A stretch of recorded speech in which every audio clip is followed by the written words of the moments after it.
Welcome to Jharkhand education hub. मैं हूं रितेश और आज हम लोग 21 दिसंबर के झारखंड के करंट अफेयर्स को देखने वाले हैं। झारखंड के करंट अफेयर्स को हम लोग बहुत ही डिटेल में कवर करेंगे और 21 दिसंबर से झारखंड के जितने भी करंट अफेयर्स बनेंगे उन्हें हम देखने वाले हैं। तो चलिए क्लास को शुरू करते हैं और 21 दिसंबर के झारखंड के करंट अफेयर्स को देखते हैं। इस क्लास का पीडीएफ आपको हमारे टेलीग्राम चैनल पे मिल जाएगा। टेलीग्राम चैनल पे सभी क्लासेस के पीडीएफ आपको एक साथ मिल जाएंगे और टेलीग्राम चैनल का जो लिंक है वो आपको डिस्क्रिप्शन में मिल जाएगा। आप वहां से जाकर टेलीग्राम चैनल ज्वाइन कर सकते हैं। आप लोग सभी टेलीग्राम चैनल को मस्ट ज्वाइन कर ले, क्योंकि झारखंड की क्लासों के जितने पीडीएफ और नोटिफिकेशन होते हैं वो तो आपको वहां पे मिल ही जाते हैं, लेकिन झारखंड की वैकेंसी से रिलेटेड जितने भी नोटिफिकेशन होते हैं आपको वो भी मिल जाते हैं। तो आप लोग टेलीग्राम चैनल को मस्ट ज्वाइन कर ले। तो चलिए चलते हैं हम लोग अपने पहले क्वेश्चन की ओर। उससे पहले देखिए, हमारा एक स्टूडेंट ने हमें कमेंट किया था कि सर झारखंड के करंट अफेयर्स के साथ में प्रीवियस डे के करंट अफेयर को भी इंक्लूड कर दीजिए, इसमें रिवीजन करने में बहुत आसानी होगी। तो इसको देखते हुए हम लोग, बहुत ही अच्छा सुझाव है, बहुत ही अच्छा सजेस्ट किया है हमारे स्टूडेंट ने। हम लोग इसी के साथ में अब क्या करेंगे, झारखंड के करंट अफेयर्स को हम लोग देखेंगे, साथ ही साथ प्रीवियस डे के करंट अफेयर्स को भी हम लोग उसमें इंक्लूड कर देंगे, जिससे आपको आसानी से रिवीजन होता हुआ चला जाएगा और चीजें आपको बहुत ही अच्छे से याद हो जाएगी। तो चलिए इसी के साथ में हम लोग अपने क्लास को शुरू करते हैं और आज के हमारे पहले क्वेश्चन को देखते हैं। आज का हमारा पहला क्वेश्चन है, हाल ही में खरीफ मौसम में राज्य में कितनी लाख मीट्रिक टन धान का उत्पादन हुआ है? तो इसका सही आंसर क्या होगा? इसका सही आंसर हो जाएगा ऑप्शन डी 48। यानी देखिए, खरीफ मौसम में राज्य में 48 लाख मीट्रिक टन का धान का उत्पादन हुआ है। तो चलिए जानते हैं इसके बारे में। तो देखिए, झारखंड में 2021 की बात करें तो 2021 में खरीफ मौसम में 48 लाख मीट्रिक टन धान का उत्पादन हुआ है, जो अभी तक का आंकड़ा है। आज कितना है? तो आज है 21 दिसंबर। तो 21 दिसंबर तक का ये आंकड़ा है 48 लाख मीट्रिक टन का। आप मत सोचिएगा कि 2021 का, अभी 10 दिन बाकी है, तो 10 दिन में और भी ये आंकड़ा बढ़ जाएगा। ठीक है, तो कितना बढ़ेगा हम लोग उसको भी उम्मीद देखेंगे। अब देखिए, इस वर्ष जो है यानी 2021 में 17.63 लाख हेक्टेयर भूमि पर धान की खेती की गई थी। ठीक है, तो आपको यहाँ भी पूछा जा सकता है कि इस वर्ष धान की खेती झारखंड में कितने जमीन पर की गई है, यानी कितने भूमि पर धान की खेती की गई है। तो 17.63 लाख हेक्टेयर भूमि पर धान की खेती इस पर की गई है। इस वर्ष के अंत तक यह आंकड़ा 58 लाख मीट्रिक टन का होने की उम्मीद है। अभी तक जो ये आंकड़ा है वो 48 लाख मीट्रिक टन का है और ये आंकड़ा पूरे 2021 में यानी दिसंबर के बाद ये आंकड़ा 58 लाख मीट्रिक टन होने की उम्मीद है। पिछले वर्ष जो ये आंकड़ा था, पिछले वर्ष का आंकड़ा हम लोग देख लेते हैं, 49 लाख मीट्रिक टन का ये आंकड़ा था। पिछले वर्ष का कितना था? तो पिछले वर्ष का ये 49 लाख मीट्रिक टन का आंकड़ा था। पिछले वर्ष की तुलना में इस वर्ष धान की खेती अधिक हुई है। ठीक है, राज्य में धान के अतिरिक्त ज्वार की भी खेती की जाती है, मक्का की भी खेती की जाती है, बाजरा की भी खेती की जाती है, रागी की भी खेती की जाती है। तो देखिए, आप लोग ये मत सोचिए कि राज्य में धान की ही खेती की जाती है। धान के अलावा राज्य में और सभी चीजों की खेती की जाती है, लेकिन हमारे झारखंड में धान की खेती बहुत ज्यादा मात्रा में की जाती है। और धान की जो खेती है, अभी तक हम लोग इसके डाटा की बात करें तो 48 लाख मीट्रिक टन धान की खेती अभी तक हो चुकी है, यानी धान का उत्पादन अभी तक हो चुका है और करीब 10 लाख मीट्रिक टन धान का उत्पादन और ज्यादा होने की उम्मीद है। यानी कुल बात करें तो कुल ये 58 लाख मीट्रिक टन हो जाते हैं धान। तो ये होती है धान। आप लोगों में से बहुत किसी को धान के बारे में पता नहीं होगा। अगर जो गांव में रहते हैं वो धान को जानते होंगे, अगर कोई गांव से नहीं बिलोंग करते हैं तो वो लोग धान को नहीं जानते होंगे। तो इस तरीके से होती है धान। धान क्या होती है? हम लोग जो चावल खाते हैं वो चावल ही धान के रूप में होता है। उस धान को तोड़कर उसे चावल बनाया जाता है। तो जो चावल होता है ये ऐसे ढका हुआ रहता है ऊपर से। ठीक है, इसे हम लोग धान कहते हैं। धान का उत्पादन बहुत ही ज्यादा हुआ है इस बार। पिछले वर्ष की तुलना में इस वर्ष धान की जो खेती है वो ज्यादा की गई थी और धान का उत्पादन भी बहुत ज्यादा हुआ था। धान की खेती किस प्रकार से की जाती है? तो देखिए, इस प्रकार से धान की खेती की जाती है। इस प्रकार से धान को हाथों से बोया जाता है और इसके बाद धान की खेती की जाती है। ठीक है, तो ऐसा होता है धान। और इस वर्ष धान का बहुत ही ज्यादा उत्पादन झारखंड में हुआ है, यानी राज्य में हुआ है। चलिए अगला क्वेश्चन देखते हैं। हमारा अगला क्वेश्चन है, अब राज्य में मछली के साथ साथ किस चीज का पालन भी कराया जाएगा? तो मछली के साथ साथ किस चीज का पालन कराया जाएगा? इसका सही आंसर क्या होगा? तो इसका सही आंसर है ऑप्शन ए, बतख। अब जो है राज्य में मछली के साथ साथ बतख का भी पालन कराया जाएगा। तो चलिए जानते हैं इसके बारे में। अब देखिए, राज्य में मछली पालन के साथ साथ बतख पालन भी कराया जाएगा। इसमें किसानों को अब मछली के साथ साथ बतख भी दिया जाएगा। आप लोगों ने फिश एग्रीकल्चर यानी फिशिंग एग्रीकल्चर का नाम सुना होगा। इससे क्या करती है? इसे जो गवर्नमेंट है, गवर्नमेंट सब्सिडी देती है। अगर आप मछली पालन करते हैं और मछली पालन के साथ साथ आप बतख भी आप पालन कर सकते हैं। इसमें गवर्नमेंट आपको सब्सिडी देगी, यानी आप जो पैसा लगाएंगे उसमें गवर्नमेंट आपको सब्सिडी देगी। कभी कभी 60% देती है, कभी 70% देती है। आप किस कौन से कैटेगरी में आते हैं उस हिसाब से आपको सब्सिडी दी जाती है। तो अब आप क्या करेगी, गवर्नमेंट आपको मछली पालन के साथ साथ बतख पालन को भी मतलब सब्सिडी देगी। यानी गवर्नमेंट जो है वो मछली पालन के साथ साथ बतख पालन को भी प्रेरित कर रही है, यानी लोगों को बतख पालन करने का भी न्योता दिया जा रहा है। लोगों को ये कहा जा रहा है कि आप बतख पालन भी कीजिए, यानी बतख को भी बढ़ावा दिया जा रहा है, बतख पालन की भी बढ़ावा दी जा रही है।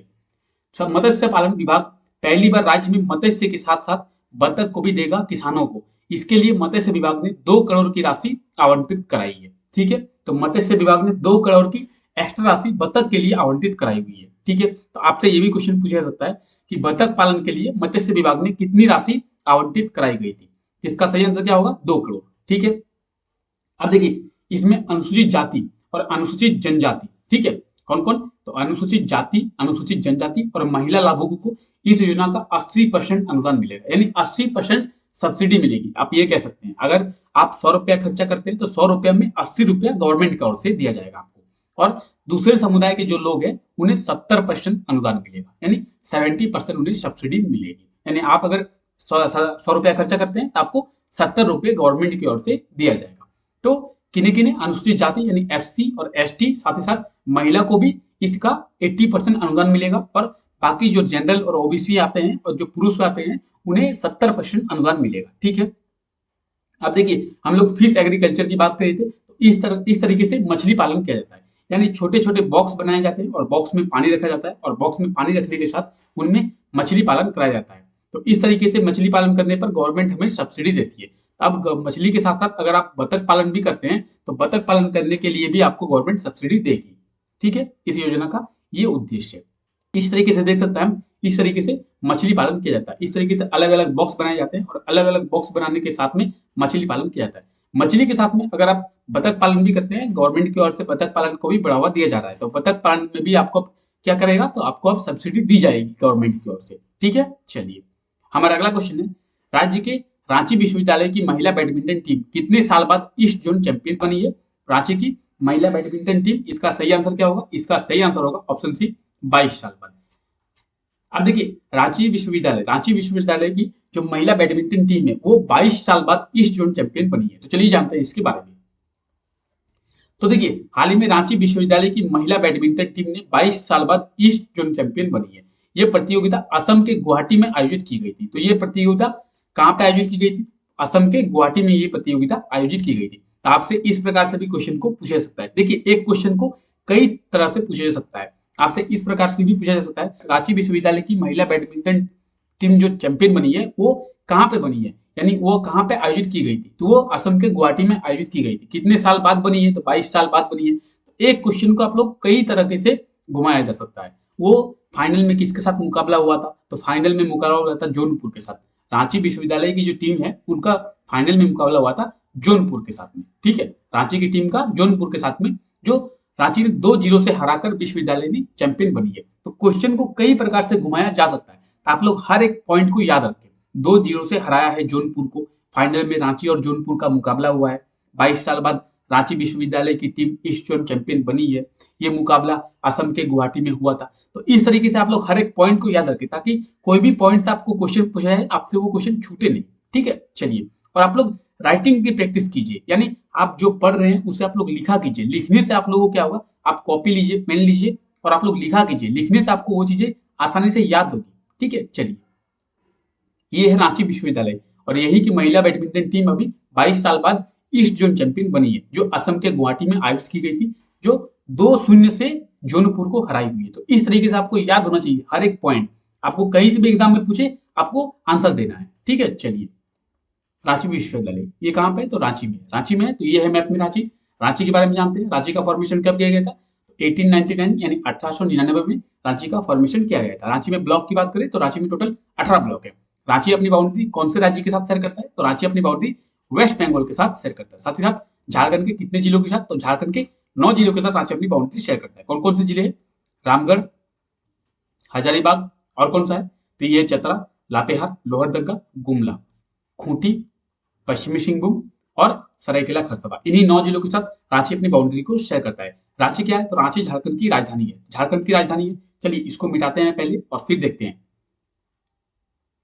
झारखंड की राजधानी रांची, तो झारखंड की उपराजधानी कई बार एग्जामों में पूछी जाती है। झारखंड की उपराजधानी कौन सी है? तो दुमका झारखंड की उपराजधानी है, ये है मैप पे दुमका। साथ ही साथ रांची को और क्या कहते हैं? तो रांची को झरनों का शहर कहते हैं। झरनों का शहर रांची को क्यों कहा जाता है? क्योंकि रांची में 3 झरने हैं। कौन-कौन से हैं? दसम, हुंडरू और जोना। ये रांची में 3 झरने हैं। साथ ही साथ और क्या? तो रांची को झारखंड की शिमला भी कहा जाता है। झारखंड की शिमला रांची को ही कहा जाता है। झरनों का शहर भी रांची को ही कहा जाता है। चलिए देखते हैं अगला क्वेश्चन। हमारा अगला क्वेश्चन है, हाल ही में रांची के टैगोर हिल में ओपन स्पेस थिएटर में कितने प्रतिमाओं का अनावरण हुआ है? तो रांची के टैगोर हिल में है ओपन स्पेस थिएटर, इसमें कितने प्रतिमाओं का अनावरण हुआ है? इसका सही आंसर क्या है? इसका सही आंसर है ऑप्शन बी 11 प्रतिमा। ठीक है, चलिए जानते हैं इसके बारे में। तो देखिए हाल ही में आदिवासी झारखंड आदिवासी विकास समिति और झारखंड कला मंदिर व संस्कृति कार्यालय के द्वारा टैगोर हिल में ढोल नगाड़ा बजाती हुई 11 प्रतिमाओं का अनावरण हुआ है। ठीक है, तो कितना प्रतिमाएं? 11 प्रतिमाएं। आप लोग इसे याद रखिए। रांची में ओपन स्पेस थिएटर ये कहाँ पे है? तो रांची में ये है मोहराबादी में, यानी टैगोर हिल के पास ये है और इसमें भी 11 प्रतिमाएं जो ढोल नगाड़ा बजा रही है। तो ढोल नगाड़ा बजाते हुए 11 प्रतिमाओं का अनावरण इसमें किया गया है। ठीक है, चलिए हमारा अगला क्वेश्चन है, हाल ही में गोवा मुक्ति दिवस यानी गोवा लिबरेशन डे कब मनाया गया? तो गोवा लिबरेशन डे कब मनाया गया? इसका सही आंसर है ऑप्शन ए 19 दिसंबर। 19 दिसंबर को गोवा लिबरेशन डे मनाया जाता है। अब 19 दिसंबर को गोवा लिबरेशन डे क्यों मनाया जाता है? क्योंकि 19 दिसंबर को ही गोवा पुर्तगाल से आजाद हुआ था, पुर्तगाल से मुक्त हुआ था और पुर्तगाल से मुक्त होने के कारण हर साल 19 दिसंबर से गोवा लिबरेशन डे मनाया जाता है, यानी गोवा मुक्ति दिवस मनाया जाता है। अब गोवा मुक्ति दिवस, तो गोवा कब मुक्त हुआ था? 1961, 19 दिसंबर 1961 यानी 1961 में गोवा पुर्तगाल से आजाद हुआ था और इसी साल से अब हर साल गोवा मुक्ति दिवस मनाया जाता है। चलिए जानते हैं इसके बारे में। अब देखिए 19 दिसंबर से गोवा मुक्ति दिवस मनाया जाता है। ठीक है, 19 दिसंबर को, क्योंकि 19 दिसंबर को गोवा पुर्तगाल शासन से आजाद हुआ था। अब कब? तो 19 दिसंबर 1961 में गोवा पुर्तगाल से आजाद हुआ था और इसी साल गोवा का 60वां आजादी दिवस है, यानी 1961 में ये आजाद हुआ था और 2021 की बात करें तो 19 दिसंबर 2021 में ये 60 वर्ष का हो गया है। तो गोवा अपना कितनावा आजादी दिवस मना रहा है? तो गोवा अपना 60वां आजादी दिवस मना रहा है। गोवा को भारतीय सशस्त्र बलों ने मुक्त कराया था। ठीक है, तो गोवा को भारतीय सशस्त्र बलों ने मुक्त कराया था। कब? तो 19 दिसंबर 1961 में। डेट को आप लोग याद रखिए, डेट कई बार पूछा जाता है, ऐसे क्वेश्चन को पूछा जाता है। गोवा मुक्ति दिवस यानी गोवा लिबरेशन डे कब मनाया जाता है?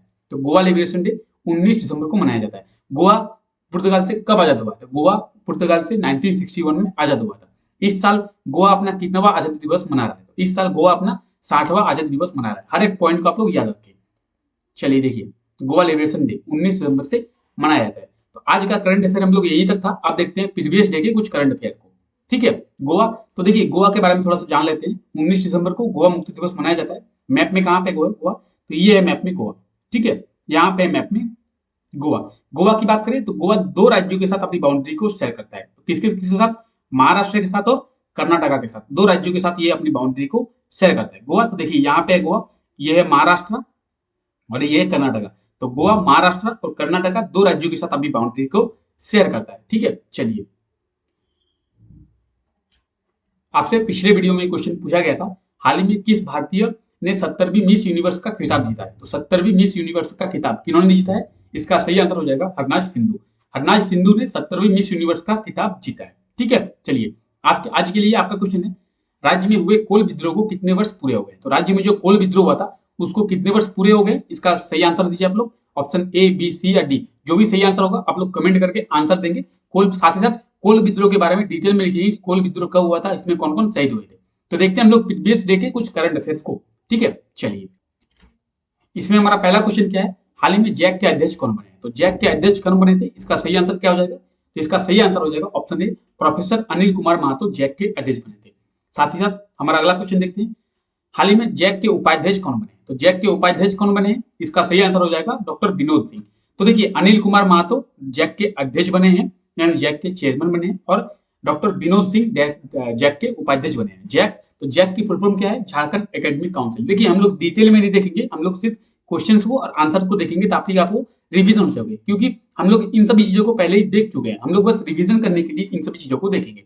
तो जैक का फुल फॉर्म क्या है? तो झारखंड एकेडमिक काउंसिल। जैक का हेडक्वार्टर कहाँ पे है झारखंड में? तो जैक का हेडक्वार्टर है रांची में। ठीक है, चलिए हमारा अगला क्वेश्चन क्या है, हाल ही में कहाँ पे कोविड-19 जागरूकता रथ को रवाना किया गया? इसका सही आंसर क्या होगा? इसका सही आंसर होगा रांची। ऑप्शन सी बिल्कुल सही हो जाएगा। कोविड-19 जागरूकता रथ, रांची में कोविड-19 जागरूकता रथ को रवाना किया गया। ठीक है, हमारा अगला क्वेश्चन है, हाल ही में किस देश के वैज्ञानिकों को अंतरिक्ष में बृहस्पति से 11 गुना बड़ा ग्रह मिला है? इसका सही आंसर क्या होगा? ऑप्शन डी इसका बिल्कुल सही आंसर हो जाएगा, चिली। अब देखिए, अंतरिक्ष में चिली के वैज्ञानिकों को लगभग बृहस्पति से 11 गुना बड़ा और सूर्य से 3 गुना बड़ा, सूर्य से 3 गुना बड़ा। आप सूर्य को ही समझ सकते हैं कितना बड़ा है, और सूर्य से भी 3 गुना बड़ा बड़ा क्या है, ग्रह मिला है। बहुत बड़ा ग्रह है ये।